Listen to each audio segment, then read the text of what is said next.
It's like almost every abusive thing you think could happen to a child has happened in one of these settings somewhere at one time or another. I certainly didn't expect my son to come home from boarding school with teeth knocked out, with back injury, and with burns on an arm. If parents put their children in a room like that in isolation, it would be criminal. They would be arrested. I was horrified by everything. I was horrified by the looks of things. I was horrified by, my kid's letter. This was just, one more horror in a whole litany of horrors. I think that some of the allegations are outlandish and some of them are difficult to believe. There's a lot of criticism that goes on, and I don't support it. I don't think it's true, and so this is just one more thing to say, hey, it's a good place. This is a multi-million-dollar industry. We're talking about maybe 20 to 30,000 kids that are moving through this system at any given time, and we know very little about them. Are we doing the students justice, or are we, are they just a commodity that we are like pork bellies or soybeans or something that we're willing to buy and sell in the market just to get the money? I think that any place that provides 24-hour care to children needs to have some oversight. It is a public safety issue, and it's a child safety issue.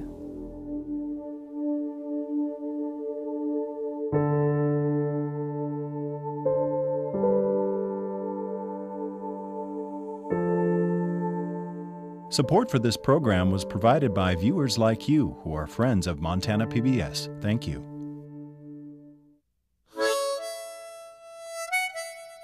For more than half a century, a booming logging industry was the glue that held the small town of Thompson Falls, Montana together.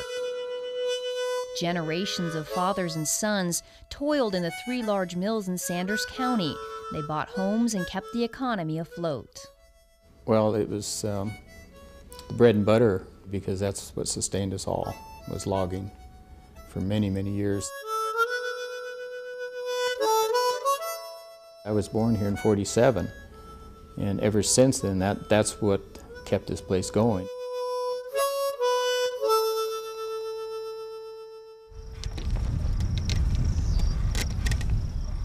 But in the late 90s, decades of prosperity came to an abrupt end. The logging industry hit on hard times, and the mills closed. Nearly 600 workers lost their jobs. Many left Thompson Falls forever. When they first left, everybody was, quite frankly, we were afraid. Sanders County Sheriff Gene Arnold saw his hometown falter. Businesses didn't want to open their doors here, and jobs were scarce. Just when things looked their worst, a new industry began to take root. It was late 1996 when Spring Creek Lodge opened its doors to America's troubled youth. Spring Creek offered the promise of Montana's outdoors and the chance to help reform teens headed down a wayward path. It started out small, just a handful of kids, and at first no one suspected it could fill the financial void left by logging.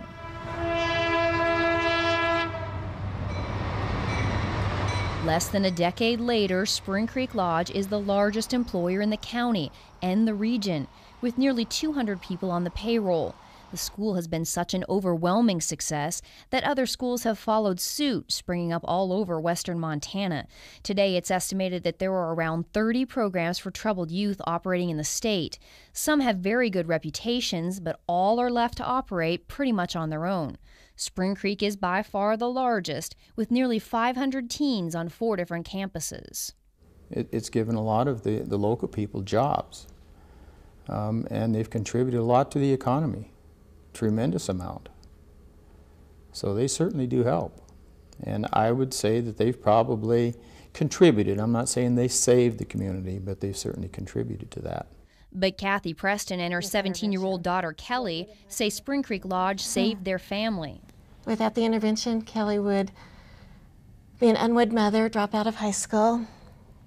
The Prestons flew all the way from Georgia to talk to Montana PBS about Spring Creek Lodge. Kathy says she sent Kelly to Spring Creek after she started drinking, dating older boys, and running away. Kelly says at first she hated the school. Well, I was in resistance to the program for like a year. What do you mean in resistance? Is that like a phrase that's used? I was very negative about the program. I didn't want to be there. I didn't think I needed to be there. I wouldn't deal with anything. Spring Creek Lodge operates on a levels system. Kids arrive at level 1 and graduate at level 6. In order to move up in the levels, you need to earn points for good behavior. When a student breaks the rules, they lose points and can drop multiple levels. Kelly says there are plenty of rules to follow. Talking, like when we're in lines, we can't talk. It's called a TOS, and talking on silence. So you have to have permission to talk, and you can't look at the boys. You can't talk to the boys. You have to stop heel-toe, like with your feet together, and like I always forgot to. Kelly says at Spring Creek, infractions like looking at a boy meant losing 25 points. No one pities you. Like, so many kids are used to getting pitied, or like, they just don't want to hear it. Like, they will tell you like it is. Like 16-year-old Paulina Carnes and her mother Paulette are from California. They also made a special trip to Montana to talk to us about Spring Creek. Like Kelly, Paulina hated Spring Creek Lodge when she first arrived, but as she worked her way up the levels and earned more privileges, she saw wisdom in the system. But she felt the true impact of the level system when she misbehaved on level 5 and was dropped all the way back to a level 1. It took her 3 months to re-earn the points. I was done. Like, I lost so much in that drop that I didn't want to ever do it again. I just felt dirty, like I wanted to jump out of my own skin and become a new person. That's exactly what I did. Paulina calls the last 7 months she spent at Spring Creek a gift. She became a member of the junior staff and started supervising and penalizing lower-level students. Her mother, Paulette, like many parents of Spring Creek kids, began referring other parents to the program and in turn got some of her daughter's tuition waived. Paulette also staffed the seminars that parents must attend while their children are at Spring Creek Lodge. My feeling is that it was very healthy for our family. It's a leadership program as far as I'm concerned, teaching people how to be accountable for their own actions. Given where I'm at now, that is a complete result of that program, like getting sent away. Like, there's not one thing that I can think of that is bad or that I would regret to get sent there. Like, that was meant to be. Mm-hmm. Kelly and Kathy feel the same way, so much so that Kathy says she's become pretty entrenched in the program. She's now a certified performance coach that parents can hire for help and guidance. I am very grateful that we found the program, that this was exactly the niche that we needed in our lives, and it's given us a new hope that we was missing before. Spring Creek declined to allow our cameras on campus. In a letter to Montana PBS, Assistant Director Chafin Pullen wrote, "Our campus is transparent, open to parties whose interest is compelling. Current or prospective parents, law enforcement, school resource officers, and county and state officials as appropriate. Those who need to observe our operations are welcome to do so. With all due respect, there is no compelling educational need for the disruption your visit would cause." But critics of the alternative schools say they wouldn't necessarily describe them as transparent. In fact, most Montanans have no idea this exploding industry even exists. I'll tell you, there is so little conversation or anything about these schools that it's amazing. Cal Ryder and his wife Irene retired to Sanders County about 10 years ago. Before that, he spent 25 years as a public school employee, teaching science and serving as the assistant principal at Great Falls High School. When we moved here, you start hearing about all of these alternative schools. And of course, having been an educator, that sort of rings a bell. You know, what are all of these alternative schools? Many of the schools open quietly, accepting mostly out-of-state kids and keeping a low profile. Ryder says while some of the schools may be excellent, the secrecy that surrounds them concerns him. But he quickly learned asking questions wasn't going to make him any friends. One of the things you hear a lot about here when you express some concern about the alternative schools is, well, they bring a lot of money into Sanders County and there are a lot of people employed there, and maybe we shouldn't meddle too much into what's going on. If the public knew what is happening and could investigate or could learn more about this industry, I would think there'd be a huge concern. Great Falls Senator Trudy Schmidt first learned of the existence of the alternative schools about 3 years ago. She was surprised by how many schools are currently operating in the state. She was also surprised to discover that more than 1,000 out-of-state children are moving through various Montana programs at any given time, and nobody seems to know much about them. But the biggest surprise of all, that these private alternative schools are not regulated by the state of Montana. No license is required, no oversight is needed, and no training is mandated. The state simply does not keep track of them. Anyone could buy a piece of property here, put together a website, and start charging parents several $1,000s a month to send them their troubled kids. I was really surprised. I guess I was stunned that this was going on and this was allowed to happen. I can't think of another 24-hour care situation that involves children in particular that's not licensed. Mary Dalton is the administrator of the Quality Assurance Division of Montana's Department of Public Health and Human Services. Calls and complaints about various programs started coming into her division about 4 years ago. She says many were from out-of-state parents who were shocked to discover that she could do nothing to help them. There's an exception in Montana code for what's called substitute care. So according to Montana state law, if an alternative school does not accept any state funding, and if that school accepts the care and custody of a child on a temporary basis, simply as an accommodation to a parent, guardian, or relative, the state of Montana has no authority to tell that school how to run or to close it down. I was concerned that we couldn't answer the questions when people called. I mean, basic questions like, how many are there? How many kids are involved? Who's paying for them? What do you do if there's a complaint? Gail Gray was the director of the Montana Department of Public Health and Human Services in early 2000. Gray was so concerned by the unanswered questions that she joined forces with the Montana Office of Public Instruction to investigate the private schools. The findings of that investigation eventually became known as the White Paper, a document that contained some answers but brought up even more questions about programs all across the state. The White Paper reveals cases of sexual abuse between students and employees. It also documents cases of juveniles with violent criminal records being sent to Montana schools by out-of-state judges who had no idea the schools were not licensed. According to the White Paper, there are very serious concerns about youth who are supposed to be under court supervision by another state because of violent or serious crimes. And even more disturbing, the White Paper cites incidents of questionable programs moving to Montana because of the lack of regulation. One of the cases that came up a few years ago is that a school in Utah was under regulatory pressure. The state was looking at closing them down. They brought kids into Montana and put them up in tents outside of Rocker in the spring. And you know what Montana springs are like. March and April can be very cold. They can be colder than January, February. Brought them up in the spring, put them in tents, in sleeping bags, in the wet, in the cold, with inadequate food. The White Paper also reveals there are no restrictions on what type of employees these private schools can hire to work with troubled kids.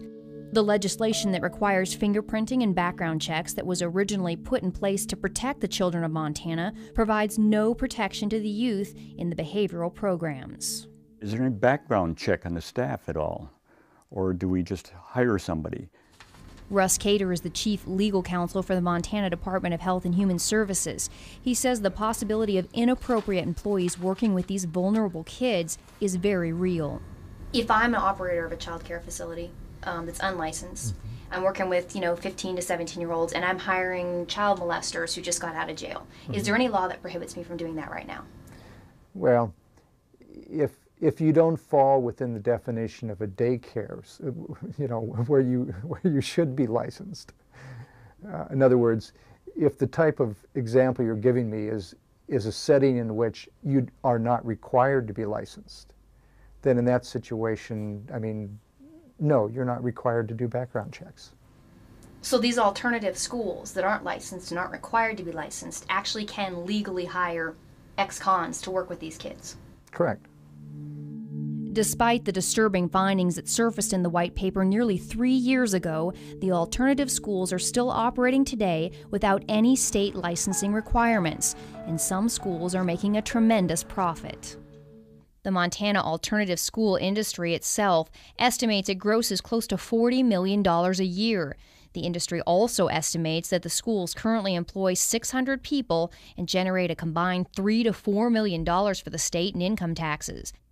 The cost of tuition varies from $700 to $5,500 per month, and the largest program in the state, Spring Creek Lodge, charges about $3,500 per month. So parents are spending around $42,000 a year to send their child there.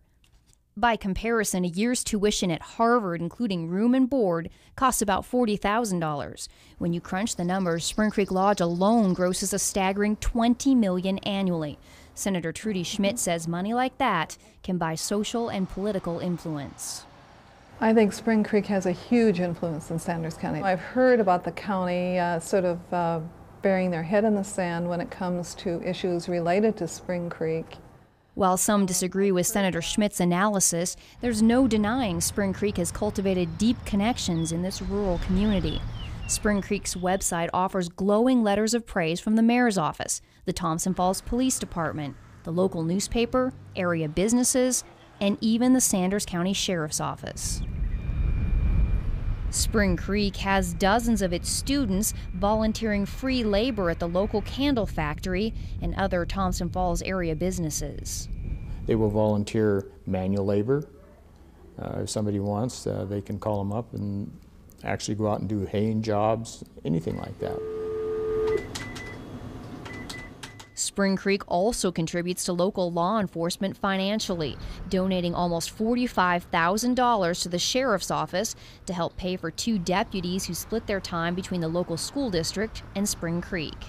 In the summer, when the regular school's out, they're contracted and they go up there and spend quite a bit of time. Sheriff Gene Arnold's professional career has benefited from Spring Creek. Over the years, Sheriff Arnold has accepted hundreds in campaign donations from the Pullen family, who owns Spring Creek Lodge. Several other employees of Spring Creek Lodge are also listed as donors to Sheriff Arnold's past and present campaigns. Do you know Cameron and Chief and Pullen personally? Yes. Are you friends with them, would you say? Yes. How long have you known them for? Well, ever since they've been here, 10 years. Do you think that your close personal relationship with them and then, you know, some financial backing from this large school compromises your ability in any way to do an investigation if there were to be criminal allegations against anybody at the school? No, wouldn't make any difference at all. Why not? I think because of my integrity, it doesn't matter. I've stood on that for a long time.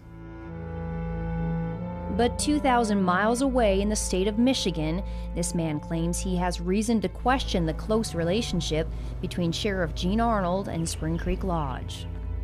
There's something, this isn't right. This is not a pretty picture. It was almost 3 years ago that Tom Coleman was drawn into a distressing case of child abuse in Michigan that eventually led to Sanders County, Montana. My niece brought her best friend and another friend over to my sister's house and said, Uncle Tom, can you talk to my friend? She's got a problem. I was scared for her life. 18-year-old Cameo Rogers is talking about her best friend, who we'll call Jenny, to protect her identity. She says Jenny had been tolerating abuse at the hands of her father for years, and that she had reached the point where she no longer wanted to live. She was very, very depressed, like all the time. We got her into therapy with a clinical psychologist who specialized in adolescent psychology. Coleman says they also invited Jenny to stay with them for a while. Soon thereafter, Michigan's Child Protective Services opened an investigation into the case and started working on a court order to remove Jenny from her abusive home. Coleman says things were looking up. And then everything fell apart. It was Labor Day weekend when Coleman got the frantic phone call from Cameo. Jenny had disappeared. What do you mean she's disappeared? Yeah, I mean, no one knows where she is. She didn't show up at school. Jenny had been taken in the middle of the night by people her parents had hired. They were alternative school escorts who took her to Spring Creek Lodge in Montana. Mom and Dad knew that the court order, I guess if you will, was forthcoming, and right on the heels of them having that information, the child ended up in Montana. So it was certainly by design. Detective Clay Jansen is with the Oakland County Sheriff's Office in Michigan. Detective Jansen had been working with Michigan CPS on Jenny's case and knew the girl was suicidal. He immediately began working with CPS on a court order to have her removed from Spring Creek Lodge and handed over to Michigan authorities. Meanwhile, Coleman was doing as much research as possible on Spring Creek and alternative schools like it. He says he discovered that in some cases, phone communications between a student and a parent are effectively cut off for weeks or even months. He says he also found out that students only receive licensed therapy if their parents pay extra for it. The more he found out, the more concerned he became about the possibility of suicide. My fear was that she would be dead before we could get to her. The state of Michigan acted quickly. Jansen says they obtained the court order to get Jenny out and sent it immediately to the Sanders County Sheriff's Office. What happened next shocked this detective of 29 years. The Sheriff's Office accepted the information as given to them, returned a phone call to me really a short time later saying that the child was fine, not in harm's way of any sort, and that was pretty much the gist of the conversation. You know, I reiterated, of course, that we had a court order, and I didn't get the impression they were going to be of any assistance in retrieving her, physically retrieving her, and moving her from point A to point B. This is a court order, a legitimate court order, being communicated by the District Attorney's Office of Oakland County, Michigan, to the officials in Montana, and the sheriff is refusing to obey a court order. It wasn't immediately enforced. Why was that?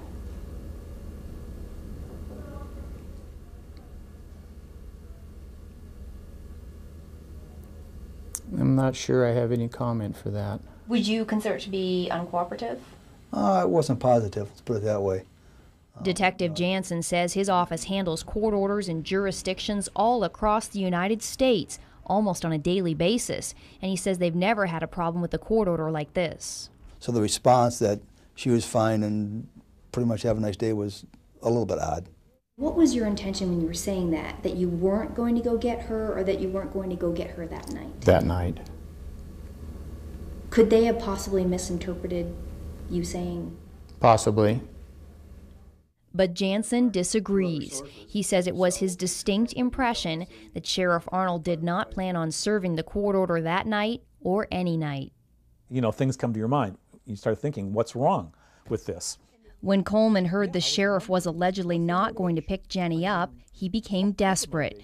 It was 9 o'clock Montana time on a Thursday night when he found a number on the internet for the Montana Child Abuse Hotline. He dialed it and begged the operator for help. Just 45 minutes later, Coleman says he got a surprising call from the head of the Division of Criminal Investigation in the Montana Attorney General's office. The gentleman identifies himself as Arlen Graydonis. I'm, chief supervisor of the major crimes or major case section of the Criminal Investigation Division of the Attorney General's office. And I'm thinking, 10 o'clock at night Montana time, and I'm getting a call from somebody in this position of power? He said to me that he would check on it in the morning. He would call Michigan to verify the accuracy of what I said, and if what I said turned out to be true, that he would try to, informally, so to speak, intervene to help to convince the sheriff to obey the Michigan court order. The next phone call, the next conversation I had with someone in Montana was with a gentleman from the State Attorney General's office, Arlen Graydonis. Detective Jansen asked Graydonis to intervene. In a pretty short amount of time, I want to say no more than a day, it was accomplished. We got confirmation back that she had in fact been removed from the school. A spokesperson for the Montana State Attorney General's office turned down numerous requests by Montana PBS to interview Arlen Greydonis. The spokesperson played down the incident, saying it's not unusual for a sheriff to put off serving a court order while he verifies the authenticity. She also played down the involvement of the AG's office, claiming that Greydonis did not actually intervene, but simply made a few phone calls as a courtesy heads up.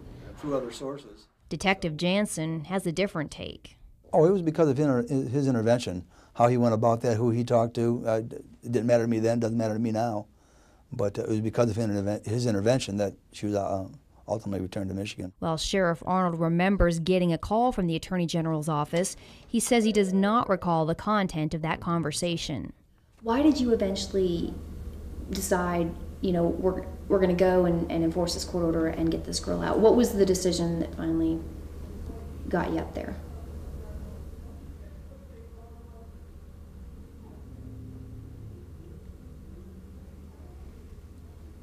I don't think I can remember that either. Were you worried about her, you know, committing suicide at the school or hurting herself? No. And why not? I didn't have any information to believe that that would happen. Almost exactly 1 month to the day after Michigan authorities removed Jenny from the school, 16-year-old Carly Newman hung herself at Spring Creek Lodge. Our hearts go out to her family. I mean, it's very devastating what happened. Spring Creek Lodge Assistant Director Chafin Pullen says the school was shocked. The community was too. But Coleman was angry. I just got done helping to get a girl out of the situation, and now, you know, this happens to somebody else. Isn't anyone going to look into it? What Coleman did not know is that the Montana Department of Public Health and Human Services had investigated Carly's suicide.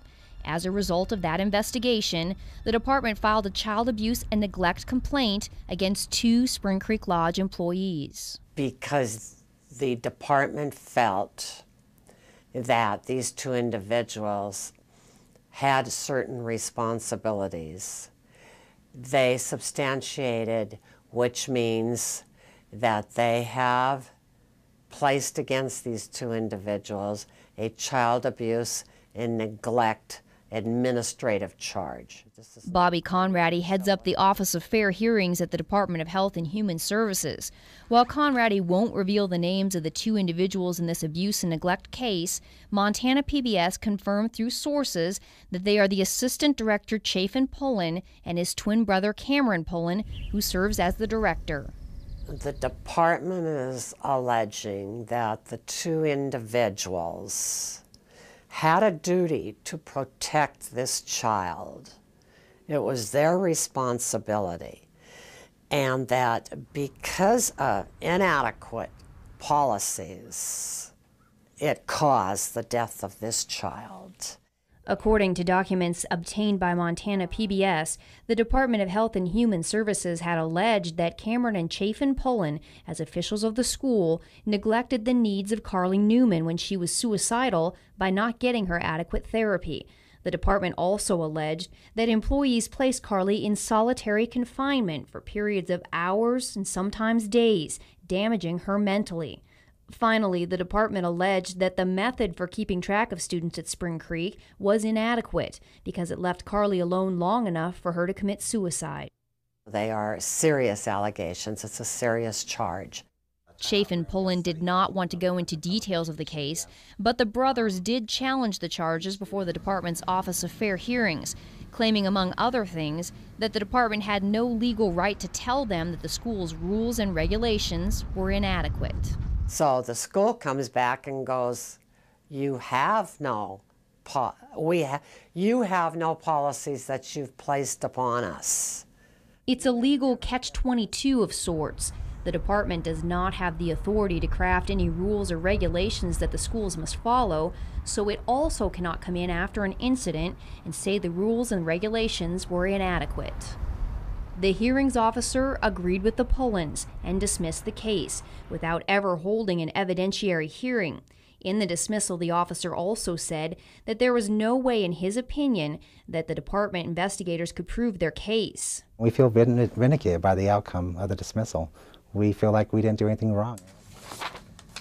Conradi says the type of ruling the hearings officer made is extremely rare, and the department appealed it to district court. It's an unusual step that he took. Yes, it is. Yes, it is. And they disagree legally with his position. The case was sealed from public and media scrutiny when it was filed in district court. Russ Cater, chief legal counsel with the Department of Public Health and Human Services, says all cases that involve abuse and neglect proceedings against minors are sealed. It is a misdemeanor if we do reveal information involving child abuse and neglect proceedings.